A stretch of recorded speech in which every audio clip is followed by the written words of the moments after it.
ಇತ್ತೀಚೆಗೆ ನಮ್ಮ ಪೊಲೀಸ್ ಇಲಾಖೆಯಲ್ಲಿ ಅದೇನಾಗಿದೆಯೋ ಗೊತ್ತಿಲ್ಲ. ದರೋಡೆ, ಕಳ್ತನ, ಕಿಡ್ನ್ಯಾಪ್ ಇದೆಲ್ಲ ಕೂಡ ಪೊಲೀಸ್ ಇಲಾಖೆಯಲ್ಲೇ ನಡೀತಿದೆ. ಇದೆಲ್ಲನ ತಡೆಯೋಕ್ಕೆ ಅಂತಲೇ ಪೊಲೀಸ್ ಇಲಾಖೆಲೇ ಈ ಥರ ಎಲ್ಲ ಆಗ್ತಿರೋದು ನೋಡಿದ್ರೆ ನಿಜವಾಗ್ಲೂ ಆಶ್ಚರ್ಯ ಆಗುತ್ತೆ.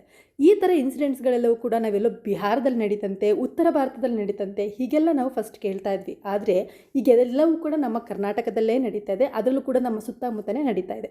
ಹಾಗಾದರೆ ಈ ಪರ್ಟಿಕ್ಯುಲರ್ ಇನ್ಸಿಡೆಂಟ್ ಅಂದರೆ ನೀವು ಈ ವಿಜುವಲಲ್ಲಿ ಏನು ನೋಡ್ತಿದ್ದೀರಲ್ಲ, ಈ ಪರ್ಟಿಕ್ಯುಲರ್ ಇನ್ಸಿಡೆಂಟ್ ಏನಾಯಿತು ಅಂತ ಹೇಳ್ತೀನಿ ಕೇಳಿ. ಅಕ್ಬರ್ ಅನ್ನೋರ ಮೇಲೆ ಒಂದು FIR ಆಗಿರುತ್ತೆ KP ಅಗ್ರಹಾರ ಪೊಲೀಸ್ ಸ್ಟೇಷನ್ ಲಿಮಿಟ್ಸಲ್ಲಿ. ಆ ಸಂದರ್ಭದಲ್ಲಿ ಏಕಾಏಕಿಯಾಗಿ ಒಂದಿನ ಅಕ್ಬರ್ ಅವ್ರ ಮನೆಗೆ ಇನ್ಸ್ಪೆಕ್ಟರ್ ಅವರು ಭೇಟಿ ಕೊಡ್ತಾರೆ. ನಾವು ನಿಮ್ಮನ್ನ ಅರೆಸ್ಟ್ ಮಾಡ್ತಿದ್ದೀವಿ ಅಂತ ಹೇಳ್ತಾರೆ. ಆಗ ಅಕ್ಬರ್ ಅವರು ಹೇಳ್ತಾರೆ, ನೀವು ನಮ್ಗೆ ಹಂಗಿಲ್ಲ ಏಕಾಏಕಿಯಾಗಿ ಅರೆಸ್ಟ್ ಮಾಡೋಕ್ಕೆ ಬರೋದಿಲ್ಲ, ನೀವು ನನಗೆ ಯಾವುದೇ ಥರದ ನೋಟಿಸ್ ಕೊಟ್ಟಿಲ್ಲ, ಅದೇ ನೀವು ನನ್ನ ಅರೆಸ್ಟ್ ಮಾಡ್ತೀರಾ ಅಂತ ಕೇಳ್ತಾರೆ. ಆ ಸಂದರ್ಭದಲ್ಲಿ ಆಗ ಅಲ್ಲಿಂದ ಹೊರಗಡೆ ಅಂದರೆ ಅವ್ರ ಮನೆಯಿಂದ ಹೊರಗಡೆ ಹೋಗಿದಂಥ ಇನ್ಸ್ಪೆಕ್ಟರ್ ಅದಾದಮೇಲೆ ಮತ್ತೆ ಅವ್ರನ್ನ ಸ್ಟೇಷನ್ಗೆ ಕರೆಸ್ಕೊತಾರೆ. ಈ ಥರ ನಿಮ್ಮ ಮೇಲೆ ಕಂಪ್ಲೇಂಟ್ ಆಗಿದೆ, FIR ಆಗಿದೆ, ನೀವು A5 ಆಗಿದ್ದೀರಾ, ನಿಮ್ಮನ್ನ ನಾವು ಅರೆಸ್ಟ್ ಮಾಡ್ತೀವಿ ಅಂತ ಹೇಳ್ತಾರೆ. ಇಲ್ಲ ನೀವು ಹಾಗೆಲ್ಲ ಮಾಡಿಬಿಡಿ, ಹಾಗೆಲ್ಲ ಮಾಡೋಕ್ಕಾಗಲ್ಲ ಅಂತ ಸಂದರ್ಭದಲ್ಲಿ ಓಕೆ ಹಾಗಾದರೆ ಒಂದು ಕೆಲಸ ಮಾಡಿ, ನೀವು ನಮಗೆ ಇಷ್ಟು ಲಕ್ಷವನ್ನು ಕೊಟ್ಟರೆ ನಾವು ನಿಮ್ಮನ್ನ FIRಯಿಂದ ನಿಮ್ಮ ಹೆಸರನ್ನ ಕೈ ಬಿಡ್ತೀವಿ ಅಂತ ಹೇಳ್ತಾರೆ. ಆಗ ಅಕ್ಬರ್ ಅವ್ರಿಗೆ ಏನು ಮಾಡಬೇಕು ಅಂತ ಗೊತ್ತಾಗಲ್ಲ, ಒಪ್ಕೊತಾರೆ. ಕೊನೆಗೆ 5 ಲಕ್ಷಕ್ಕೆ ಅವ್ರು ಡಿಮ್ಯಾಂಡ್ ಮಾಡಿರ್ತಾರೆ ಪೊಲೀಸ್ನವರು. ಆ ಸಂದರ್ಭದಲ್ಲಿ ಓಕೆ ಅಂತ ಹೇಳಿ ಒಪ್ಕೊಂಡು ಅಲ್ಲಿಂದ ಬರ್ತಾರೆ. ಅದರಲ್ಲೂ ಕೂಡ ಇವರು A5 ಆಗಿರ್ತಾರೆ, ಅಕ್ಯೂಸ್ ನಂಬರ್ 5 ಆಗಿರ್ತಾರೆ. ಬಂದಾದಮೇಲೆ ಒಂದು ದಿನ ಹೋಗಿ ಅವ್ರಿಗೆ 1 ಲಕ್ಷವನ್ನು ಕೂಡ ಕೊಡ್ತಾರೆ. ಅದಾದಮೇಲೆ ಅಕ್ಬರ್ ಅವ್ರು ಏನು ಮಾಡ್ತಾರೆ ಅಂದರೆ ಅವ್ರಿಗೆ ಲೋಕಾಯುಕ್ತಕ್ಕೆ ಕಂಪ್ಲೇಂಟ್ ಕೊಡ್ತಾರೆ. ಈ ಲೋಕಾಯುಕ್ತಕ್ಕೆ ಕಂಪ್ಲೇಂಟ್ ಕೊಟ್ಟಂಥ ಸಂದರ್ಭದಲ್ಲಿ ಅವ್ರನ್ನ ಅಂದರೆ ಯಾರು ದುಡ್ಡು ತೊಗೊಳಕ್ಕೆ ಬರ್ತಾರಲ್ಲ ಅವ್ರನ್ನ ಹಿಡಿಯೋದಷ್ಟು ಸುಲಭ ಆಗಿರಲ್ಲ. ಒಂದೊಂದು ಸಲ ಏನು ಮಾಡ್ತಾರೆ, ಯಾರನ್ನಾದರೂ ಬೇರೆಯವ್ರನ್ನ ಕಳಿಸ್ತಾರೆ, ಆ ಥ್ರೂ ಅವರು ದುಡ್ಡನ್ನ ಕಲೆಕ್ಟ್ ಮಾಡ್ಕೊತಾರೆ.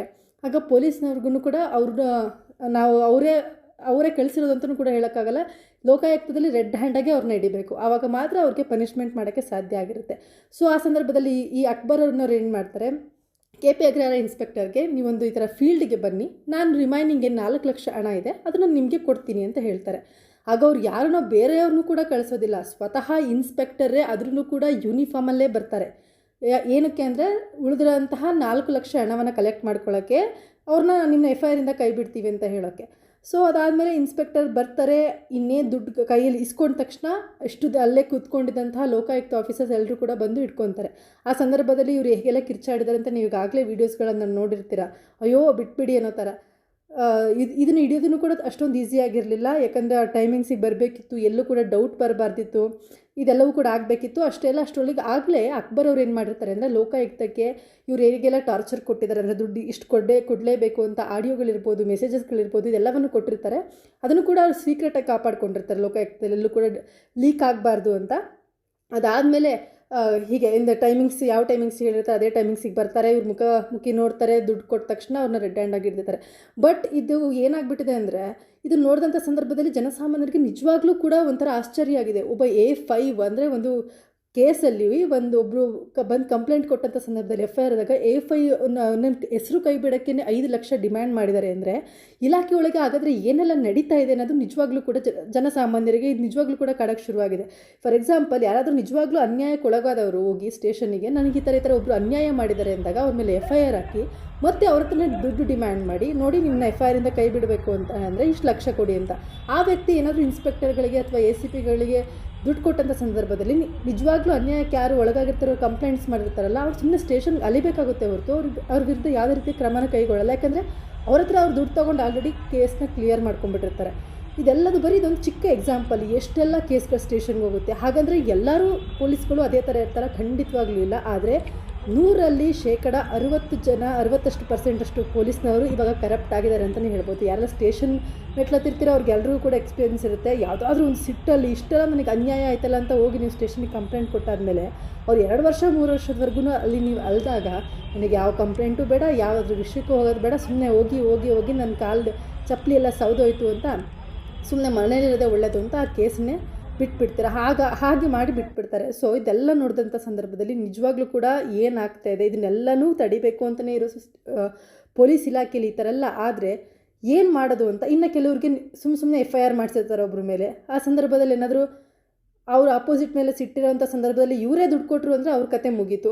ಅವರೇ ಕಳ್ಳ ಅಥವಾ ಅವರೇ ಸುಳ್ಳ, ಅವರೇ ಇನ್ನೊಂದು ಅಂತ ಅವ್ರನ್ನ ಕರ್ಕೊಂಡು ಬಂದು ಒಳಗಡೆ ಹಾಕೋದಿರ್ಬೋದು. ಈ ಥರ ಎಲ್ಲವೂ ಕೂಡ ನಡೀತದೆ. ಎಷ್ಟೋ ಜನ ಅನ್ಯಾಯ ಮಾಡದೇ ಇದ್ದವರೆಲ್ಲರೂ ಕೂಡ ಎಷ್ಟೋ ಜನಕ್ಕೆ ಈ ಥರ ಒಂದು ಹಿಂಸೆ ಆಗ್ತಾಯಿದೆ. ಇನ್ನು ಕೆಲವರು ಏನೇನೆಲ್ಲ ಕೆಲಸ ಮಾಡಿದ್ರೂ ಕೂಡ ಆರಾಮಾಗಿ ಇಂಥವರ ನೆರಳಿಂದ ತುಂಬ ಆರಾಮಾಗಿ ಓಡಾಡ್ಕೊಂಡಿದ್ದಾರೆ.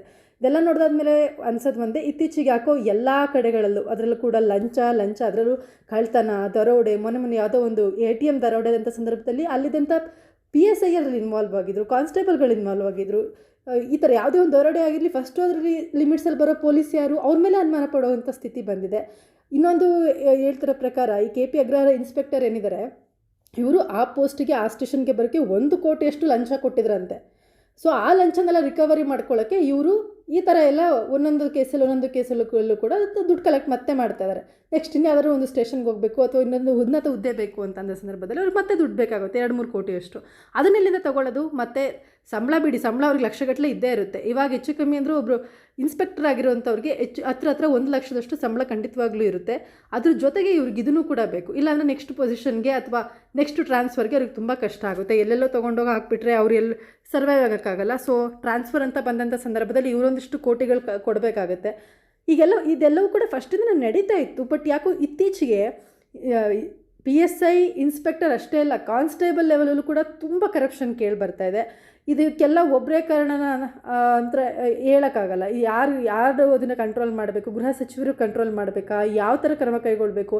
ಇದುವರೆಗೂ ಕೂಡ ಇಷ್ಟೆಲ್ಲ ಇನ್ಸಿಡೆಂಟ್ ನಡೆದರೂ ಕೂಡ ಹೋಮ್ ಮಿನಿಸ್ಟ್ರಿ ಕಡೆಯಿಂದ ಯಾವುದೂ ಕೂಡ ಅಂತಹ ದೊಡ್ಡ ಸ್ಟ್ರಾಂಗ್ ಆಗಿರುವಂಥ ಒಂದು ಆ್ಯಕ್ಷನ್ ತೊಗೊಂಡಿರುವಂಥದ್ದು ನಾವೇನು ಕೇಳಿ ಬರಲಿಲ್ಲ. ಆದರೆ ದಯಾನಂದ್ ಅವ್ರು ಮಾತ್ರ ಈ ಇನ್ಸಿಡೆಂಟಲ್ಲಿ IPL ಇನ್ಸಿಡೆಂಟಲ್ಲಿ ಅವ್ರನ್ನ ಏಕಾಏಕಿ ಸಸ್ಪೆಂಡೇ ಮಾಡಿಬಿಟ್ಟಿದ್ರು. ಬಟ್ ಈ ಥರ ಒಳಗಡೆ ಇರುವಂತಹ ಎಷ್ಟೋ ಕ್ರಿಮಿಗಳನ್ನು ಕ್ಲೀನ್ ಮಾಡಿದರೆ ಪೊಲೀಸ್ ಡಿಪಾರ್ಟ್ಮೆಂಟ್ ತುಂಬ ಚೆನ್ನಾಗಿರುತ್ತೆ. ಫಸ್ಟೆಲ್ಲ ಕರ್ನಾಟಕ ಪೊಲೀಸ್ ಅಂದರೆ ತುಂಬ ಗ್ರೇಟ್ ಹೆಮ್ಮೆ ಅನ್ನೋ ಥರ ಗೂಗಲಲ್ಲೆಲ್ಲ ಬರ್ತಿತ್ತು. ಬಟ್ ಇವಾಗ ಕರ್ನಾಟಕ ಪೊಲೀಸ್ ಅಂತ ಸರ್ಚ್ ಮಾಡಿದಂಥ ಸಂದರ್ಭದಲ್ಲಿ ಈ ಥರ ಒಂದಿಷ್ಟು ಕೇಸ್ಗಳು ಕೂಡ ಗೂಗಲಲ್ಲಿ ಸಿಗ್ತಾ ಇದೆ ನಮಗೆ. ಒಟ್ಟಾರೆಯಾಗಿ ಹೇಳಬೇಕು ಅಂತಾದರೆ ಈ ಥರ ಒಂದಿಷ್ಟು ಜನ ಮಾಡುವಂಥದ್ರಿಂದ ಇಡೀ ಗೃಹ ಇಲಾಖೆಗೆ ಅಥವಾ ಇಡೀ ಪೊಲೀಸ್ ಡಿಪಾರ್ಟ್ಮೆಂಟಿಗೆ ಒಂದು ನಿಜವಾಗ್ಲೂ ಕೆಟ್ಟ ಹೆಸರು ಅಂತಲೇ ಹೇಳ್ಬೋದು. ಅದು ಕೂಡ ಈ ಥರ ಕೆಟ್ಟದಾಗಿ ಒಂದು ವಿಡಿಯೋ ಏನು ವೈರಲ್ ಆಗ್ತಾಯಿದೆ ಅಂದರೆ ವಿಡಿಯೋ ಏನು ಸಿಗಾಕೊಂಡಿದ್ದಾರೆ, ಕಿರ್ಚಾಡ್ತಿದ್ದಾರೆ. ಒಬ್ಬರು ಪೊಲೀಸರೇ ಆ ಥರ ಕಿರ್ಚಾಡ್ತಿರೋದು ಅಥವಾ ಲೋಕಾಯುಕ್ತರು ಬಂದು ಅವ್ರನ್ನ ಇಟ್ಕೊಳ್ತಿರೋದನ್ನ ಬೇರೆ ರಾಜ್ಯದವರು ಅಥವಾ ಯಾರಾದರೂ ನೋಡಿದರೆ ಅದು ನಮಗೆ ಒಂಥರ ಶೇಮ್ ಅಂತ ಅನಿಸುತ್ತೆ. ಈ ಥರನೂ ಕೂಡ ಆಗ್ತಿದೆಯಾ, ಈ ಥರ ಎಲ್ಲನೂ ಇರಬೇಕಾ ಅನ್ನೋ ಥರ ಅನಿಸ್ಬಿಡುತ್ತೆ. ಒಟ್ಟಾರೆಯಾಗಿ ಹೇಳಬೇಕು ಅಂತಂದರೆ ಇದೆಲ್ಲವೂ ಕೂಡ ಲಂಚಕ್ಕೋಸ್ಕರ ಆಗಿರೋದು. ಲಂಚ ಇಸ್ಕೊಳ್ಳೋಕೆ ಬಂದಂಥ ಸಂದರ್ಭದಲ್ಲಿ ಪೊಲೀಸ್ ಅವ್ರು ಹಾಕ್ಕೊಂಡು ಅವರ ಮರ್ಯಾದೆ ಈ ಥರ ಹರಾಜಾಗಿದೆ. ಮುಂದೆ ಏನು ಕ್ರಮ ತಗೊಳ್ತಾರೆ, ಅವ್ರನ್ನ ಸಸ್ಪೆಂಡ್ ಮಾಡ್ತಾರೆ, ಅವ್ರಿಗೆ ಏನು ಪನಿಷ್ಮೆಂಟ್ ಕೊಡ್ತಾರೆ ಅದೆಲ್ಲವೂ ಕೂಡ ಕಾದು ನೋಡಬೇಕಾಗಿದೆ. ಆದರೆ ಇನ್ನೊಂದು ಪ್ರಕಾರ ಹೇಳಬೇಕು ಅಂದರೆ ಇದು ಒಬ್ಬರೇ ಮಾಡಿಲ್ಲ, ಇವರ ಮೇಲಧಿಕಾರಿಗಳು ಕೂಡ ಮಾಡಿಸಿದ್ದಾರೆ, ಜೊತೆಲಿ ಇನ್ವಾಲ್ವ್ ಆಗಿದ್ದಾರೆ ಅಂತ. ಇದೆಲ್ಲವೂ ಕೂಡ ತನಿಖೆ ಆದಮೇಲೆ ಹೊರಗಡೆ ಬರಬೇಕು. ಯಾರು ಹೇಳ್ತಾರೆ ಸತ್ಯ ಯಾವುದು ಸುಳ್ಳು ಎಲ್ಲವೂ ಕೂಡ ಗೊತ್ತಾಗಬೇಕಾಗಿದೆ. ನಿಮಗೇನು ಅನಿಸುತ್ತೆ ಈ ಸ್ಟೋರಿಗಳನ್ನು ಕೇಳಿದಾದ್ಮೇಲೆ ಕಮೆಂಟ್ ಮಾಡಿ.